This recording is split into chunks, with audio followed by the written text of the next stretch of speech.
When thinking about trauma, crisis, and grief, it's not only important that counselors know how to identify the signs that an individual might be experiencing one of those, as well as having ideas regarding interventions, but it's also important to figure out how all of these pieces of a puzzle might fit together.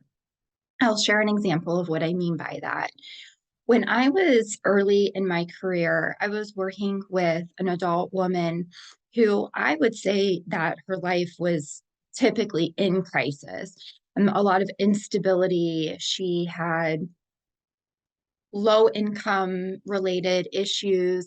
She had mental health related issues. It seemed that there was always something going on with her that I felt needed her attention because of the instability of her life.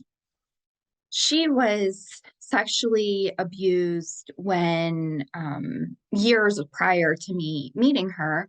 And she really wanted to talk about that because that was a primary issue for her. And I remember at the time feeling as if I had no idea how to adequately really talk about that topic. I knew how to ask her questions and how to listen. But beyond that, I had no idea what was considered a best practice for helping somebody with trauma, nor did I have any idea how to balance all of these other things that were going on in her life, as well as how do we bring up this new, very important, potentially dysregulating topic. So my hope is as you are learning more information about trauma, crisis, grief, those types of things, you'll also be gaining information to be looking at how do these pieces all fit together for an individual. And one thing that can make it tricky is there's not a cookie cutter answer.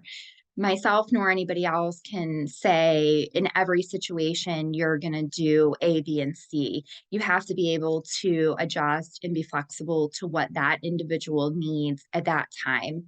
So while you're moving through the lesson with the readings and any videos that might be accompanying it, please keep in mind that we don't want to just learn the basics of how to do these things, but also to be gaining a larger picture of how to make all of these things work for the individual that we're working with.